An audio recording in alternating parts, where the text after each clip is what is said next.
जी साहब, welcome back again and please चलते हैं हम आपको शाजिया मलिक की जानिब। जी फरमाइए। माजिद ये तैयार हो जाए स्टोरियाँ सुनने के लिए। आज बहुत ही इंटरेस्टिंग स्टोरियाँ हैं, तो आपका दिल शायद गार्डन गार्डन हो जाए सुन के। ठीक है जी। अच्छा जी, पहली स्टोरी तो जो है हमारे जो former chief of defence staff थे जनरल जोनाथन वैंस, उनके बारे में। आज आपको पता ही है कि उनके ऊपर कुछ एलिगेशंस आए थे जिसकी की वजह से फिर उनको हटा दिया गया था। तो अब जो यहाँ पे ओंटारियो के जस्टिस रॉबर्ट वार्डन हैं, ये वर्चुअली कोर्ट की जो है ये कर रहे थे, प्रोसीडिंग्स चल रही थी, और इस पे इन्होंने जो जनरल वैंस हैं इन्होंने गिल्टी प्लीड किया है 1 charge of obstruction of justice. तो जस्टिस रॉबर्ट वार्डन ने कहा है कि अब चूंकि आप खुद ही मान चुके हैं कि आप गिल्टी हैं, तो फिर मैं आपको जो है गिल्टी प्रोनाउंस करता हूं, और इस सिलसिले में आप 80 आवर्स जो हैं कम्युनिटी सर्विस में आप गुजारेंगे। तो ये आज इनको कहा गया है, और इन्होंने कहा जी कि आप इनकी सारी जो बहस थी, इनके जो रिटायर्ड जनरल हैं उनके lawyer crown attorney Mark Holmes जो थे वो कर रहे थे, और इनकी सारी आर्ग्यूमेंट्स जब ख़त्म हुई तो फिर इनको जो है ये फैसला सुनाया गया। तो अब यही मैं देख रही थी कि भाई वैसे कहते हैं पाकिस्तान जैसे जो कंट्रीज़ हैं वो थर्ड वर्ल्ड कंट्रीज़ हैं, और ये कनेडा जैसे कंट्रीज़ जो हैं बड़े एडवांस कंट्रीज़ हैं। हमारी मिलिट्री में कभी इस तरह के आपको कभी आया माजिद भाई? हालांकि वहाँ पर भी लड़कियाँ होती हैं, कोई सेक्शुअल एलिगेशंस और कुछ बड़े अदब लिहाज तमीज़ से औरतों के साथ जो है हमारी मिलिट्री में पेश आया जाता है। और ये देखें आप फर्स्ट वर्ल्ड कंट्री की जो है, और इसमें बेशुमार एलिगेशंस और प्रॉब्लम्स और क्या क्या कुछ जो है वो। This is not the first one and not the last one. नहीं जी बिल्कुल। तो बहुत सारी शिकायतों, उनमें से एक जो है वो जनरल वैंस जो हैं उनके बारे में कि उन्होंने रोकने की शायद कोशिश की थी कि वो जो प्रोसीडिंग्स चल रही थी, तो फिर उसमें ज़ाहिर है जो आदमी विक्टिम होता है उसको जस्टिस नहीं मिल सकती, तो उस सिलसिले में। अच्छा जी, आज जो हमारे ट्रूडो साहब हैं प्राइम मिनिस्टर, वो आज गए हुए थे BC में, और वहाँ पे ये मौजूद थे। वहाँ पे विलियम्स लेक फर्स्ट नेशन जो है उनके लोगों के साथ आज मिले हैं, क्योंकि वो कह रहे थे कि मैं खुद से वहाँ जाके देखना चाहता हूँ और मैं इनको सॉरी बोलना चाहता हूँ। वहाँ पे जो यहाँ पे जो ये रेजिडेंशियल स्कूल था, वो फॉर्मर एक रेजिडेंशियल स्कूल था इस एरिया में, तो यहाँ पे जो हैं ये एक सेरेमनी थी, उसमें चीफ आए हुए थे इनके, और कुछ काउंसिल के इनके मेंबर्स आए हुए थे, और कुछ एल्डर्स थे इनके विलियम्स लेक फर्स्ट नेशन के। तो उनके साथ इन्होंने आज बातचीत की है, वहाँ पे इनको दिलासा दिलाया है। उन्होंने भी बड़ा इनको वेलकम किया प्राइम मिनिस्टर को, तो लेकिन इन्होंने दिलासा उनको दिलाया कि जो भी आपके साथ कोई रेजिडेंशियल स्कूल के सिलसिले में कुछ ज़्यादतियाँ हुई हैं उनको हम ठीक करने को जो हैं वो तैयार हैं। तो ये उन्होंने वहाँ पे अप्रिशिएट किया है, और ट्रूडो साहब ने भी बड़ा इनिशिएटिव लिया है, क्योंकि आपको पता ही, हमने आपको बताया था कि ये एक ट्रूथ एंड रिकन्सिलिएशन जो कमेटी एक बनाई थी, उसकी पूरी एक रिपोर्ट आई थी, और बहुत अरसे से इनको कहा जा रहा था कि भाई आप इसके ऊपर कोई एक्शन लें, जो ले नहीं रहे थे ये। तो यानी कि गवर्नमेंट जो थी वो दूसरे कामों में ज़रा मसरूफ़ हो गई थी, और बड़ी तेज़ी के साथ जैसे इनको काम करना चाहिए था वो नहीं हो सका था। तो अब उन्होंने कहा है कि नहीं, हम अब इसके ऊपर जो है काम कर रहे हैं।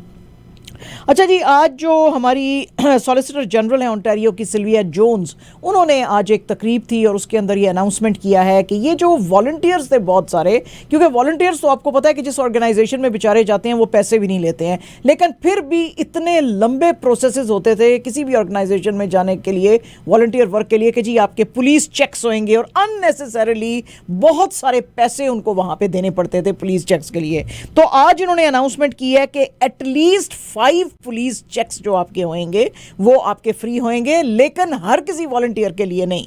वो वॉलंटियर्स जो कि बच्चों के साथ काम कर रहे हैं या कि जो डिसेबल्ड लोगों के साथ काम कर रहे हैं, उनके पुलिस चेक्स अभी भी होंगे, और उसके लिए आप यानी होंगे तो सब कहीं, लेकिन इसके लिए आपको फीसें देनी पड़ेंगी, क्योंकि that is really serious, and क्योंकि ये बड़ा वल्नरेबल जो है वो ग्रुप है, तो इसलिए ज़रा डीप इनके ऊपर जो है वो इन्वेस्टिगेशंस होंगी। लेकिन बाकी कोई आप जो आम किसी ऑर्गेनाइजेशन के लिए करना चाहते हैं जिसमें कि पुलिस चेक चाहिए, तो वो आपका फ्री होएगा।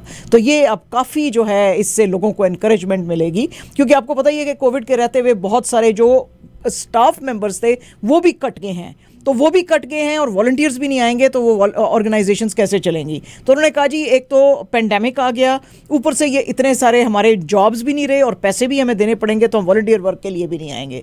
तो आज ये, लेकिन कुछ लोगों का जाहिर है कि जो इनके जो अपोजिशन में लोग हैं वो कहते हैं जी ये भी एक और जो है कैंपेन स्टंट है इनका ना, क्योंकि अब कैंपेन जो है वो तो 2 जून से आपको पता है शुरू हो रही है इनकी प्रोविंशियल गवर्नमेंट की। तो उन्होंने कहा जी कि अब ये गुडीज़ बांट रहे हैं, तो अब इस सिलसिले में इन्होंने ये, बहरहाल जी जो भी है वॉलंटियर्स के लिए अच्छा हो गया है, कि उनको अब पैसे नहीं देने पड़ेंगे जो काफ़ी फीस देनी पड़ती थी उनको पुलिस चेक्स के लिए, तो एटलीस्ट 5 जो हैं वो होंगे।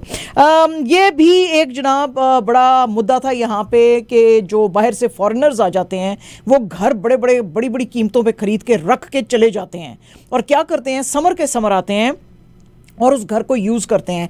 एज अ रिज़ल्ट क्या होता है कि मार्केट के अंदर यहाँ पे ओंटारियो के अंदर और जनरली और स्पेसिफिकली और जनरली कनाडा के अंदर भी बहुत ज़्यादा हाउसिंग का प्रॉब्लम आ गया था। लोगों के पास जो यहाँ पे रहने वाले हैं उनके पास अफोर्डेबल हाउसिंग नहीं है।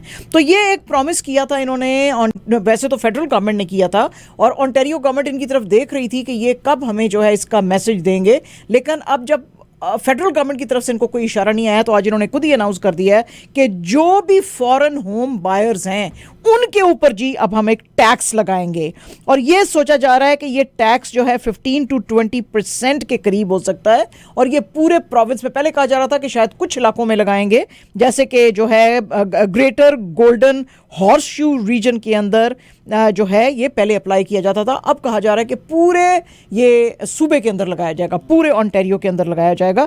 अच्छा, ये इस वक्त इन्होंने ये कदम उठाया है कि जब BNN ब्लूमबर्ग की एक रिपोर्ट आई थी और उसमें यह कहा गया था कि फेडरल गवर्नमेंट जो है वो फॉलो नहीं कर रही है, क्रैकडाउन नहीं कर रही है फॉरेन बायर्स के अगेंस्ट, तो ओंटारियो गवर्नमेंट ने, जैसे कि हमने अभी बताया कि उन्होंने कहा जी अच्छा ठीक है, फिर फेडरल गवर्नमेंट नहीं ले रही है, अब कोई कदम नहीं उठा रही है तो हम उठा लेते हैं और हम ये इन्होंने आज अनाउंस किया। तो अब जो फॉरेन होम बायर है उसके लिए ज़रा थोड़ा सा एक्सपेंसिव ज़ाहिर है घर होएगा और क्योंकि अब उसको टैक्स देना पड़ेगा इसके ऊपर।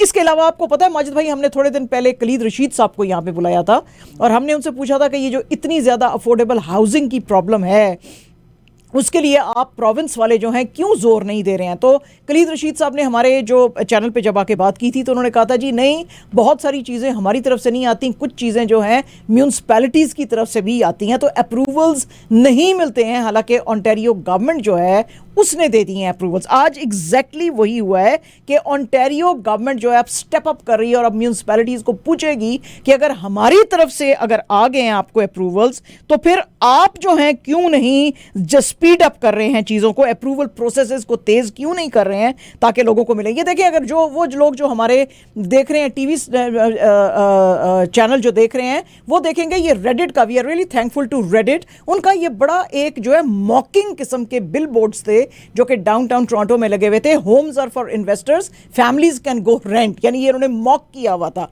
कि इतना ज़्यादा हाउसिंग क्राइसिस है यहाँ पे मुल्क के अंदर कि इन्वेस्टर खाली घर पे घर लेता जा रहा है और बेचारी फैमिलियां जो हैं वो रेंट करने के अलावा और बेसमेंटों में रहने के अलावा उनके पास और कोई चॉइस नहीं है। जी बिल्कुल ज़्यादा थी। तो अब इसलिए इन्होंने अब प्रोविंस ने थोड़ा सा म्यूनसिपैलिटीज़ को खींचना शुरू किया है, हालांकि इसमें भी इन्होंने थोड़ा सा देर कर दी है, लेकिन इन्होंने जो है और इनको एक पूरी रिपोर्ट भी पेश की गई थी, एक पूरी एक कमेटी जो इन्होंने बनाई थी, उन्होंने बहुत सारी इनको रिकमेंडेशंस दी थी कि आप चीज़ों को स्पीड अप कैसे कर सकते हैं। अच्छा, अब एक्सपर्ट्स का कहना है कि ओंटारियो गवर्नमेंट ने भी उन सारी रिकमेंडेशंस के ऊपर तो काम नहीं किया है, लेकिन अलबत्ता वो ज़रूर म्यूनसिपैलिटीज़ को ज़रूर खींच रहे हैं कि भाई आप जो है प्रोसेसेस अपने हेसन करें। इतना ज़्यादा स्लो जो है वो आपको पता ही है कि बहुत ज़्यादा रेड टेपिज्म आ जाती है, उसमें ब्यूरोक्रेसी आ जाती है, तो उन्होंने कहा जी सबको काटो और काम जो है वो फटाफट करना शुरू करो। और इसमें फॉर एग्जांपल जैसे कि एक जगह पे पहले 4 स्टोरी का घर, 4 घर, इस तरह की कुछ रिस्ट्रिक्शंस थी कि इस प्लॉट में ऐसे करके नहीं बन सकता, तो वो कह रहे हैं जी कि इन सब चीज़ों को फटाफट ख़त्म करें और ज़्यादा से ज़्यादा जो है आप अफोर्डेबल हाउसिंग की तरफ जाएं। तो ये अब एक्शन लिया जा सकता है इनके खिलाफ। टोरंटो पुलिस जो है जी उसने जो है कुछ दिन पहले एक अवार्ड जो था वो अनाउंस किया था 2 लोगों के लड़कों के लिए, और ये लोग जो थे मर्डर्स और इस तरह की चीज़ों के अंदर इन्वॉल्व थे, और आप सोचें कि 50,000 ईच का इन दोनों लड़कों के ऊपर उन्होंने इनाम रखा था। अब जो हैं उन लड़कों की तस्वीर जो है टोरंटो पुलिस ने छापी है, और उनमें से एक लड़का जो है उसने अपने आप को हैंड इन कर दिया था। तो टोरंटो पुलिस जो थी ये एक प्रोग्राम चला रही थी बोलो, बोलो प्रोग्राम, इसके अंडर इन्होंने ये अनाउंस किया था। तो एक लड़का आ गया था और दूसरा लड़का जो था वो नहीं आया था, और उसका नाम जो है वो है टॉन क्वांग निगो, 27 ईयर्स एज है इसकी। तो वो अभी भी जो है उसके बारे में कहा जा रहा है ही इज़ एट लार्ज, और ये 2nd डिग्री मर्डर के लिए है, और इसके लिए कनाडा वाइड वारंट जो है वो डाला हुआ है। अच्छा, इन्होंने टोरंटो पुलिस ने बड़ा इनोवेटिव तरीका किया था। पहले तो ज़्यादातर वो कम्युनिटी से पूछते हैं कि अगर आपके पास इंफॉर्मेशन है तो आप सामने आएँ, या अनोनिमसली आप बताएं क्राइम स्टॉपर्स को। तो इस दफ़ा इन्होंने कहा कि नहीं, अगर आपको इनके बारे में पता है तो आप जो हैं डायरेक्टली हमें पुलिस को इन्फॉर्म कर सकते हैं, तो आपको जो है ये अवार्ड मिल सकता है। तो बहरहाल अब देखेंगे कि अब दूसरा जो है कब पकड़ा जाता है। और वो अच्छा जनाब, अल अरबिया की आज ये बहुत बड़ी हेडलाइन थी सुबह के वक्त, और उसके बाद फिर कुछ कम ही जगहों पे नज़र आई, अल जज़ीरा में शायद नज़र आई, लेकिन अल अरबिया की सबसे पहले ये रिपोर्ट आई थी। और इसमें यह है कि जो यूएस गवर्नमेंट है, जो बाइडेन एडमिनिस्ट्रेशन है, वो बहुत अरसे से, आपको पता ही है कि जो ईरान का ये जो रेवोल्यूशनरी गार्ड्स थे, इनके ऊपर वो कहते थे कि ये जो रेवोल्यूशनरी गार्ड्स हैं ईरान के, ये टेररिस्ट हैं और ये हमारी टेरर ब्लैक लिस्ट के ऊपर हैं। लेकिन अब वो कह रहे हैं कि नहीं, हम जो अब न्यू सैंक्शंस जो अब लगा रहे हैं उसका मतलब जो है वो कुछ और है। हालांकि ये जब इनके ईरान और यूएस के बीच में जब बातचीत चल रही थी ये जो न्यूक्लियर डील के बारे में, क्योंकि ट्रंप साहब तो पीछे आ गए थे, लेकिन अब जब बाइडेन गवर्नमेंट आई थी तो उसने कहा था नहीं नहीं, हम फिर से रिवाइव करना चाहते हैं with other allies Iran nuclear deal. तो हम आपके ये जो रेवोल्यूशनरी गार्ड्स हैं इनको जो हमने अपनी टेररिस्ट ऑर्गेनाइजेशन की ब्लैक लिस्ट में डाला हुआ है उससे हम हटा लेंगे। हालांकि इन्होंने प्रॉमिस किया था, लेकिन ना तो उनको हटाया है, बल्कि आज अनाउंस किया है कि हम फर्दर इनके ऊपर, ईरान के ऊपर सैंक्शंस लगा रहे हैं। अब इसमें भी एक्सपर्ट्स के दो ओपिनियन है। एक तो ये है कि ये जो हुथीज़ हैं यमन के, जिन्होंने कि बहुत ज़्यादा स्टेप अप कर ली हैं अपने टैक्स सऊदी अरेबिया पे, तो हो सकता है सऊदी अरेबिया का इनके ऊपर जो है वो यूएस के ऊपर प्रेशर होए कि भाई तुम ईरान को रोको because they are backed by Iran.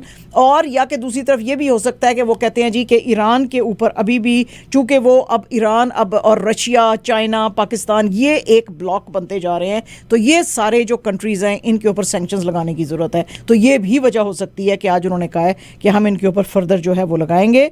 और इन्होंने कहा था कि जी हम टारगेट करेंगे इरानियन नेशनल जो है मोहम्मद अली हुसैनी, जिसका कि वो नेटवर्क ऑफ कंपनीज़ है जो कि ये मटेरियल्स वगैरह बाय करते हैं इनके लिए, ये जो रेवोल्यूशनरी गार्ड्स हैं उनके लिए। तो वो कहते हैं इन सब के ऊपर हम अब सैंक्शंस जो है वो लगा रहे हैं। अच्छा जी, जर्मनी के हालात जो हैं दिन ब दिन पितले होते जा रहे हैं। क्यों? और बहुत ज़्यादा पतले हो जाएंगे आने वाले दिनों में अगर रशिया और यूक्रेन की वॉर ना रुकी और इनके जो सैंक्शंस हैं यूरोपियन यूनियन के जो कि अभी इन्होंने अनाउंस किए हैं रशिया के ऊपर, वो ख़त्म ना हुए।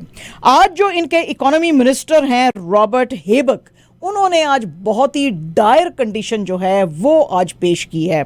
उन्होंने कहा जी कि हमारी 55% तक डिपेंडेंस जो है रशियन ऑयल एंड गैस पे है, जो कि हमने अब घटाने की कोशिश की है फर्स्ट क्वार्टर में 40% तक।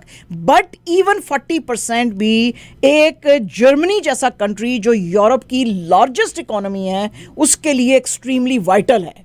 तो इनसे आज पूछा गया कि फिर आप क्या करेंगे कि अगर आपकी कंप्लीटली स्टॉप कर दी गई, पीछे से नॉब बंद कर दिया ऑयल एंड गैस का रशिया ने, तो आप फिर क्या करेंगे? क्योंकि आपको पता है हमने यहाँ पे बताया था कि रशिया यूरोपियन यूनियन को अब कह रहा है कि अगर तुमको मेरे से ऑयल एंड गैस लेनी है तो तुमको मुझे पेमेंट्स यूरोज और डॉलर्स में नहीं, रूबल्स में करना पड़ेगा। तो इन्होंने सबने कहा जी नहीं, वो ओल्ड कॉन्ट्रैक्ट्स हैं, वो सारे डॉलर्स के अंदर हैं, हम उसी को रिस्पेक्ट करेंगे और हम नहीं तुम्हें रूबल्स में पेमेंट करेंगे। तो अगर रशिया ने, ये जो यूरोप की सबसे बड़ी इकोनॉमी है जर्मनी, इसका अगर ऑयल एंड गैस बंद कर दिया तो इसका क्या होएगा? अच्छा जी, इसके लिए आज जो हेबेक साहब जो है इकोनॉमी मिनिस्टर, उन्होंने जी अपना 3 प्रोंग जो है प्लान दिया है which is extremely deadly for Germany. अच्छा जी, कैसे? वो कहते हैं जी प्लान वन में तो अगर इन्होंने कम कर दी तो हम अर्ली साइन देंगे, अर्ली वार्निंग देंगे, और हम कहेंगे कि अपने ऑयल की कंजम्पशन लोगों को कहेंगे कम कर दें आप, ठीक है? This is going to be early, क्योंकि हमारे पास जो हमारे जो ऑयल फील्ड्स जो फिल हुए हैं दे आर ओनली 25%, राइट? अच्छा, पहले तो हम कहेंगे जी आप अपना यूज़ थोड़ा कम कर दें। उसके बाद नंबर 2 पे हम और इन्होंने ख़त्म कर दिया तो हम उनको अलार्म देंगे। हम इनको कहेंगे कि ये कमोडिटी अब बहुत हाई डिमांड पे है और अब जो है ये इसको जो है हम आपको, यानी कि जैसे आप हर वक्त जाएं पंप पे, हर वक्त जाके भरवाएं, अपना पेट्रोल करवा सकते हैं ना आप, ये हर वक्त नहीं आप जा सकेंगे। ठीक है जी। फिर हम बोलेंगे कि बस हर बंदा या हर फैमिली सिर्फ इतना ही ऑयल एंड गैस ले सकती है, राइट। उसके बाद अगर बहुत ज़्यादा तीसरा स्टेप पे हम पहुंच गए तो वी विल डिक्लेयर इमरजेंसी, और उस इमरजेंसी में क्या होएगा, एब्सोल्यूटली सबको ऑयल एंड गैस बंद कर दी जाएगी। सिर्फ जो इसेंशियल्स हैं जैसे कि हॉस्पिटल्स हैं या जैसे कि जो हैं वो इस तरह के अदारे हैं जहाँ पे कि जैसे जो अब हाँ पुलिस, फायर ब्रिगेड, मिलिट्री, ये इनको सिर्फ दी जाएगी, बाकियों को नहीं दी जाएगी। तो अब आप सोचें कि जर्मनी जैसी अगर लोगों को बोला जाए पेट्रोल नहीं है जी गड्डी दे विच कार बैठो, तो ये इनकी इकोनॉमी कैसे चलेगी। इसी बात को हम कंटिन्यू करेंगे। हाँ मैं स्पॉन्सर्स के पैगाम ले लेते, प्रोग्राम में वापस आएंगे।